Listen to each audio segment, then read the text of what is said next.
大家好，我係阿寶啊。咁今日咧就帶大家嚟到土瓜灣冠山苑。咁我哋有個單位咧，大約380尺啦。咁轉頭咧就帶大家上去望一望個單位做啲咩嘅工程啦。好啦，咁一般380尺嘅居屋單位啦，咁都會間兩房嘅。咁首先呢個戶主啦，咁會間咗一間緊房先啦。咁咧，佢呢邊咧會做翻個電視櫃，連埋塊 panel 嘅。咁我一路延伸過嚟呢邊咧，呢個門口位咧，連埋塊 panel 會做翻對暗門嘅。好啦，咁再另外呢邊嘅位置啦，咁你見到冇間到磚牆啦，咁冇間到磚牆咧。因為佢呢邊咧會做翻個間牆櫃嘅，做翻個雙面嘅間牆櫃啦，可以放翻廳用又得，房裏邊可以做翻衣櫃又得。咁好啦，咁點解個客人選擇唔間磚牆咧？其實主要原因因為間磚牆嘅話，你門頭頂嘅位置咧就會係磚嚟㗎啦。咁採光問題啦，因為如果你呢度間咗房嘅話咧，令到個廳嘅光線咧就會少咗好多㗎啦。就算你呢度做玻璃門都好。咁啊，門頭頂你可以揀翻百葉啊、玻璃啊或者梳枝都得。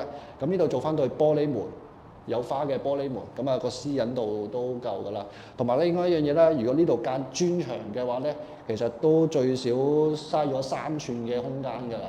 咁如果你就咁用一個間牆嘅呢個咧，就慳翻起碼3寸空間。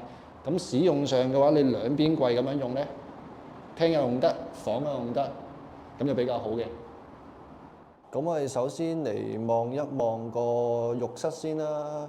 咁浴室咧呢個位置咧，原跡個水龍頭位咧就喺呢個位置嚟嘅。咁你眼見到點解會拆咗個熱水爐咧？主要個原因咧就係因為本身嗰兩條水位同埋個煤氣喉位咧，就會見到段喉喺度㗎。咁咧而家拆咗爐，將個兩條水喉同埋條煤喉改高咗，就俾個爐嗰個冚位個殼位就會遮翻晒嗰兩條喉加條煤氣喉，咁一睇過，咁你中間就見唔到喉，咁樣就會靚仔好多㗎啦。再嚟我哋就望一望個企缸位置啦。咁企缸位置咧，個客人咧就會呢度拉翻直佢嘅，拉翻直佢，因為佢原跡嗰個企缸位咧。鑽石型個企缸位咧就真係比較細嘅，所以個客人咧就會呢度拉翻直，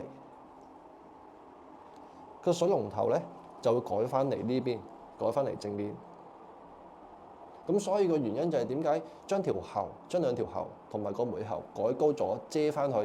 咁你沖涼其實沖涼嗰陣時咧，你淋花灑咧又唔驚話會淋濕到啲喉啊，諸如此類，又唔會話之後有機會會生鏽啊，諸如此類㗎啦。好，再嚟望一望廚房呢一邊啊。咁廚房呢一邊咧，你見到就冇打拆到瓦仔啦。咁但係咧就鑿咗坑藏咗喉㗎啦，做翻2個孖蘇位。咁原有呢啲單蘇位咧，其實就真係好唔實用嘅，其實都唔知點用。因為咧基本上我哋而家櫥櫃啦，大約做900啦，即係36寸左右啦。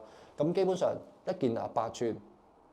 16、24、32，咁連埋隻腳咧，基本上呢條界咧就係大約36寸嘅啦。咁如果個孖蘇位，佢原有個孖蘇位喺呢個位嘅話，咁其實插電掣之後，好大機會係會頂到個線頭位嘅。咁咧個客人咧就將個孖蘇啦就改高咗，啱啱牆角呢一邊同埋呢一邊牆角。咁主要原因啦，因為佢之後咧。佢呢度會貼珐琅板嘅，會貼珐琅板。咁所以就算你戒咗坑、藏咗喉、破壞咗啲瓦仔都好啦。咁基本上做完電掣之後，跟住做埋櫥櫃，咁一塊珐琅板咁樣揞埋去咧，咁其實呢啲位咧就全部都遮晒啲坑位㗎啦。咁你話櫃內點樣都會見到少少嘅，因為佢主要啦呢一邊佢會做翻個洗衣機位。咁洗衣機位咧，咁來去水咧，其實係喺呢一邊攞嘅條去水喉，來去水都係。咁啊唔作坑床後啦，做翻明喉喺櫃內個啦。咁原有嗰個嘅水龍頭位咧，其實喺呢度嚟嘅。咁呢段咧就唔要噶啦，因為其實如果跟佢原有嗰條嘅洗衣機來水嘅話咧，咁你呢度做咗石面之後，咁基本上你件石又要開噏，一係做翻個冚，俾佢成條河冚翻住，咁就比較核突嘅。同埋咧，大家唔知有冇發覺咧，點解冠山苑居屋啲灰底可以鏟得咁乾淨嘅咧？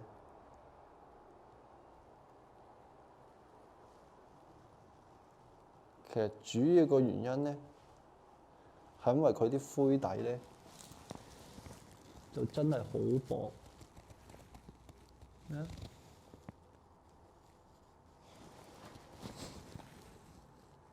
幾薄？咩啊？將揾手指都叫咗出嚟嘅。同埋佢原裝啲批檔咧，唔單止薄，直情都唔咬牆身嘅。你啊，將揾手指刮一刮，都起晒嘅。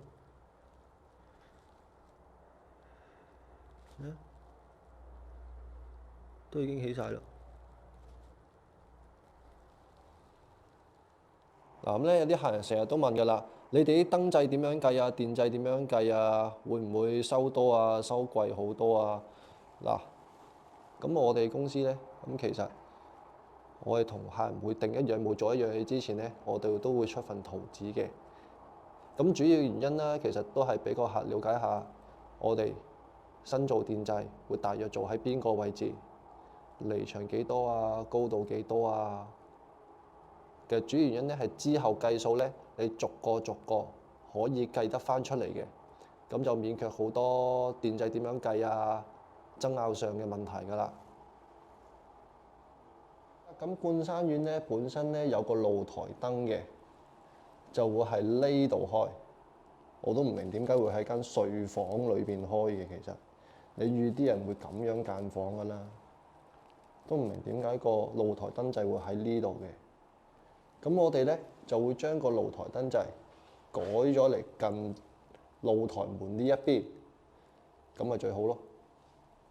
咁你出露台之前咁樣開，又唔使話將床咁樣打直咗擺，跟住又下下要跨個床咁樣撳個燈掣。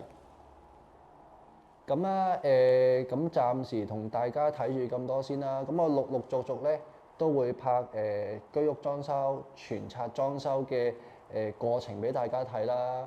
咁由可能開頭由打拆啊，跟住做水電啊、泥水啊、油漆整個過程，去到最尾裝家私點樣執漏，最尾交吉俾個客人，我哋陸續都會拍俾大家睇㗎啦。